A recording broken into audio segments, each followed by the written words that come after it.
Class 10 এর সমস্ত স্টুডেন্টসকে আমার চ্যানেলে ওয়েলকাম। দেখো, আমি তোমাদের অজয় স্যার।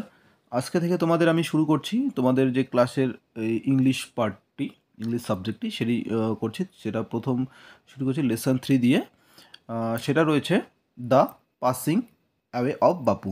দেখো, এখানে পাসিং অ্যাওয়ে হচ্ছে একটি ফ্রেজাল ভার্ব, যার অর্থ হচ্ছে ডাই মানে মারা যাওয়া। মানে এই যে বাপু যে মারা গেল তার যে ঘটনাক্রমটা সেই বিষয়ে কিন্তু এখানে আলোচনা করা হয়েছে। আর বাপু বলতে এখানে বলা হয়েছে আমাদের মহাত্মা গান্ধীজিকে। ঠিক আছে, তো দেখো এখানে অথরের ডিটেলস দেওয়া রয়েছে। দেখো, আমরা এত কিছু পড়ছি না, আমরা একদম মেন যে টপিক সেখানে আমরা চলে যাব।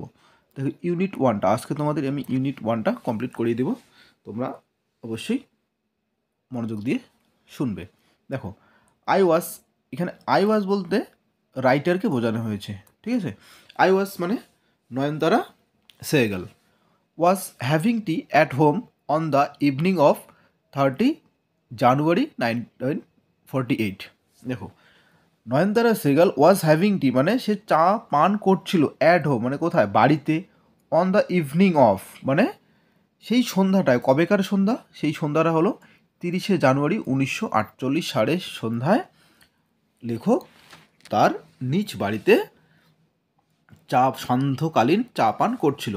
হোয়েন যখন I was called to Birla house by an urgent telephone, যখন তাকে একটা আর্জেন্ট টেলিফোনের মাধ্যমে তাকে কিন্তু বিড়লা হাউসে ডাকা হলো। দেখো, এবার Gandhiji had been shoot on his way to a prayer meeting.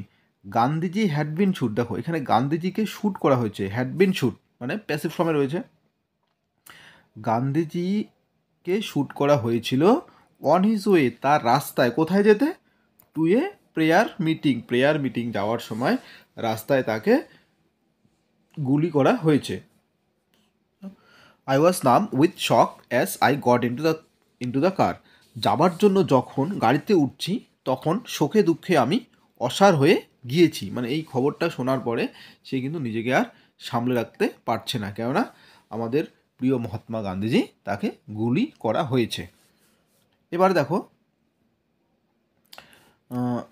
তারপরে কি রয়েছে, অ্যাট দ্য বিড়লা হাউস। দেখো, এখানে অ্যাট দ্য বিড়লা হাউস একটি নামের আগে প্রিপোজিশন বসিয়েছে।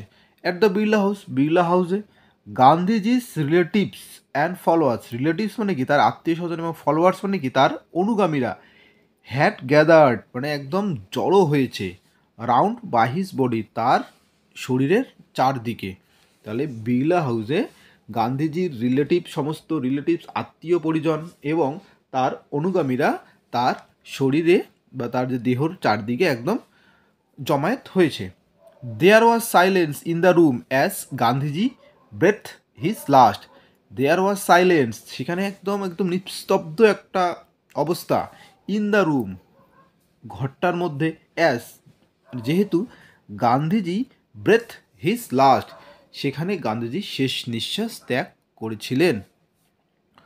হোয়াটস অফ বাপুজিস ডেথ মানে গান্ধীজির যে এই খবরটা, গান্ধীজির মারা যাওয়ার যে খবরটা, হ্যাড স্প্রেড মানে ছড়িয়ে পড়ল, through Delhi like a flame fanned by wind.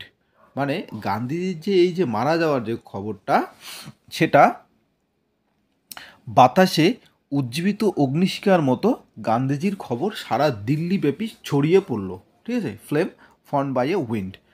Sad groups of men and women, sad groups মানে যারা দুঃখিত, অফ কারা মানে পুরুষ এবং মহিলারা, had collected around Birla house, had collected around Birla house.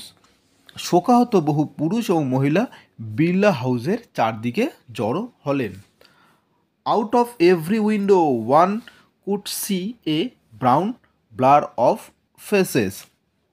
প্রত্যেকটি জানলার বাইরে তাকালে মানুষের মুখের ভিড় অস্পষ্ট বাদামি রেখার মতো মনে হতে লাগলো। ঠিক আছে, আউট অফ এভরি উইন্ডো মানে প্রত্যেকটি জানলার দিকে তাকালে, ওয়ান কুড সি যে কোনো মানে সবার মুখগুলি, a brown blur of faces সবার মুখগুলি কী হয়ে গেছে, বাদামি রেখার মতো মনে হতে লাগলো। They did not make a sound, তারা যেই সমস্ত মানুষটা সেখানে জমায়েত হয়েছিল তারা কিন্তু একদম নিস্তব্ধ হয়ে গেল। দেয়ার ওয়াজ অ্যান আনন্যাচারাল সাইলেন্স, মানে একটা এতগুলো মানুষ জড়ো হওয়ার পরে কিন্তু সেখানে একটা কি, এটা অন্যরকম একটা নিস্তব্ধতা হয় না, যেমন আমাদের স্কুলে হোক বা কলেজে হোক, সেক্ষেত্রে যদি কারো ডেথ হয়ে যায় সেখানে আমরা একটা শোক পালন করি, সেখানে কিন্তু অনেক স্টুডেন্ট অনেক টিচার থাকার পরেও কিন্তু সেখানে একটা আনন্যাচারাল সাইলেন্স তৈরি হয়। তো এরকমই ব্যাপারটা হয়েছিল বিড়লা হাউসে, সেখানে একটা আনন্যাচারাল সাইলেন্স ছিল।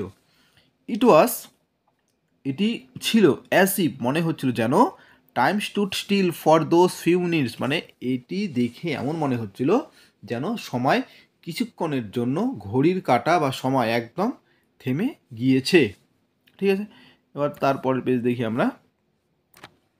দেখো এবার, the people were too stunned to speak in the beginning, মানুষ প্রথমে এতটাই বিহ্বল হয়ে পড়েছিলেন যে তারা বাকশক্তি হারিয়ে ফেলেছিলেন। The people were too stunned, মানে প্রথমে তারা কি বলবে কি বলবে না এতটুকু আর নেই, একদম স্তব্ধ হয়ে গিয়েছে। Later they clamoured wildly shouting and crying, কিন্তু তারপর তারা পাগলের মতো চেঁচাতে আর কাঁদতে শুরু করলেন। তারা প্রথমে একদম চুপচাপ ছিল, কিন্তু তারপরে তারা কিন্তু ডিমান্ডেড, এই ক্লামার্ড মানে হচ্ছে ডিমান্ডেড লাউডলি, মানে তারা একদম জোরে চিৎকার চেঁচামেচি করে কান্নাকাটি করছিল। They jostled one another in a stampede to break into the house, মানুষ দিশেহারার মতো দৌড়ে ঠেলাঠেলি করে বিড়লা হাউসে ঢোকার চেষ্টা করতে লাগলো। দে জসল, মানে সেই সমস্ত মানুষদের, জসল মানে একদম ঠেলাঠেলি করে, ওয়ান অ্যানাদার প্রত্যেকে ধাক্কাধাক্কি ঠেলাঠেলি করে, in a stampede to break into the Birla house, তারা মানে এমনভাবে দরজা জানলা ভেঙেও তারা বিড়লা হাউসে ঢুকবে, এরকম একটা পরিস্থিতি। দে কামড এ লিটিল, তারা কিছুক্ষণের জন্য শান্ত হয়ে গেলেন। কখন?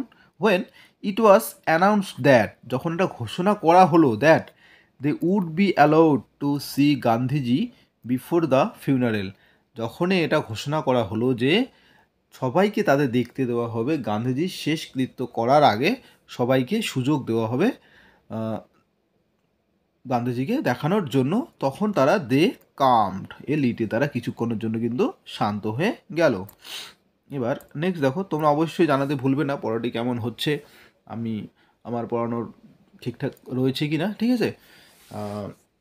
আর আমি একটি তোমাদের কন্ট্যাক্ট নাম্বার দেবো, তোমরা সেই কন্ট্যাক্ট নাম্বারে অবশ্যই অনলি হোয়াটসঅ্যাপ করবে। যে সমস্ত স্টুডেন্টস বা যে সমস্ত ভাই বোনেরা যারা পরের বছর মানে 2026 সালে তোমরা উচ্চ মাধ্যমিক দিবে, মাধ্যমিক পরীক্ষা দিবে, তোমরা অবশ্যই ভালো করে পড়বে এবং কন্ট্যাক্ট নাম্বারটা আমার দেওয়া থাকবে, তোমরা যে কোনো বিষয়ে তোমরা এখানে কন্ট্যাক্ট করতে পারবে, অনলি হোয়াটসঅ্যাপে আমাকে মেসেজ করবে, ঠিক আছে। এবার তারপর দেখো, when one is faced with the shock of a loved one's death, when যখন কোনো একটি মানুষ তার যে প্রিয়জনের যখন মৃত্যু সংবাদটা শুনে বা মুখোমুখি হয়, when one is faced with the shock of a loved one's death, one whimpers, সে ফুপিয়ে ফুপিয়ে কাঁদে। হুইম্পার্স মানে হচ্ছে হালকা বা কিছু একটা, মানে কাদা আর কি। What will become of me now that he has left me, এখন আমার কি হবে, সে আমাকে ছেড়ে চলে গেল। আমাদের যখন আমাদের গ্রামে হোক বা কারো বাড়িতে হোক যখন এই ঘটনাটি ঘটে, তখন দেখবে যে বাড়ির যারা তাদের খুব প্রিয়জন তারা কিন্তু সেই কথাটি বলে যে এখন আমাদের কি হবে, সে তো আমাদের ছেড়ে চলে গেল। What will become of me, এখন আমার কি হবে, now that he has left me, সে আমাকে ছেড়ে চলে গিয়েছে, এখন তাহলে আমাদের কি হবে, আমার কি হবে। This was surely the question uppermost in the mind of the mourning people, এই যে কোশ্চেনটা, এই যে কথাটা যে এখন আমাদের কি হবে, এই কথাটা কিন্তু সবচেয়ে বেশি উচ্চারিত হচ্ছিল এই যে মাউর্নিং পিপল, মানে শোকাহত যে মানুষগুলোর মধ্যে এই কোশ্চেনটা কিন্তু সবচেয়ে বেশি বলা হচ্ছে যে এখন আমাদের কি হবে। কেননা কোনো একজন সাধারণ মানুষ যদি তার যদি ডেথ হয়ে যায়, সেক্ষেত্রে তার পরিবার হোক বা 20 জন 30 জন মানুষ যারা তার খুব একদম কাছের, তারাই শুধু কষ্ট হবে।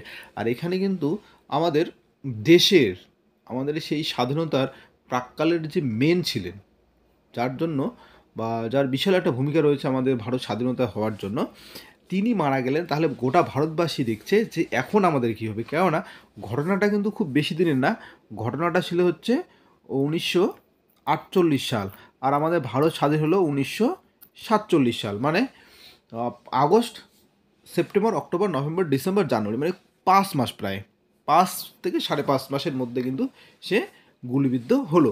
এই কারণে তারা ভারতবাসী বলছে যে এখন আমাদের কি হবে। ঠিক আছে, দেখো এবার তারপরে কোশ্চেন দেখো, they look like lost children, মানে সেই সমস্ত লোকদের যারা সেখানে দাঁড়িয়েছিল তাদের মনে হচ্ছে তারা কোনো হারিয়ে যাওয়া তারা বাচ্চা।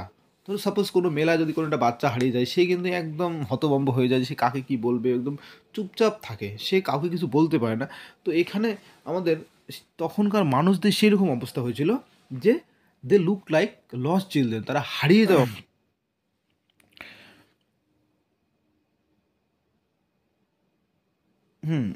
আমরা যখন বসে আছি স্তম্ভিত হয়ে, তখনও যেন বিশ্বাস করতে পারছি না, আমাদের অনেকের মনেও তখন ছিল এই একই প্রশ্ন। মানে it was the question in many of our hearts, আমাদের মনের মধ্যে কিন্তু এই একটা কোশ্চেন, অ্যাজ উই স্যাট, যখন আমরা বসেছিলাম, স্টিল শক, মানে স্তম্ভিত হয়ে, অ্যান্ড আনবিলিভিং, মানে আমরা সেটা বিশ্বাস করতে পারছি না যে এটা এরকম ঘটনাটা ঘটে গেল। এই কোশ্চেনটাই কিন্তু সবার মনে ছিল। We listen to the broadcasting telling the people of India that their Bapu was no more. We listen to the broadcasting telling the people of India. রেডিওর মাধ্যমে গোটা ভারতবাসীকে জানানো হলো যে দেয়ার বাপু ওয়াজ নো মোর, তাদের যে বাপুজি সে আর পৃথিবীতে নেই। তো এই গেল হচ্ছে তোমাদের গোটা ইউনিট 1। ঠিক আছে, নেক্সট ডে আমি অবশ্যই ইউনিট 2টি শেষ করব এবং তোমাদের ক্লাস 10-এর প্রত্যেকটি পার্ট, গ্রামাটিক্যাল বলো, রাইটিং বলো, সমস্ত কিছু তোমাদের করিয়ে দেবো। তোমরা অবশ্যই চ্যানেলটা সাবস্ক্রাইব করবে। হ্যাঁ, এবার ক্লাস 8, 9, 10, 11, 12 প্রত্যেকটি ক্লাস এখন আমার এই চ্যানেলেই তোমরা পাবে। যে সমস্ত ভাইরা বা স্টুডেন্টসরা তোমরা দেখছো ভিডিওটি, অবশ্যই কমেন্ট করবে। আর হচ্ছে যে নাম্বারটি দেওয়া রয়েছে এই নাম্বারে তোমরা অনলি হোয়াটসঅ্যাপে যোগাযোগ করবে। ঠিক আছে, ওকে।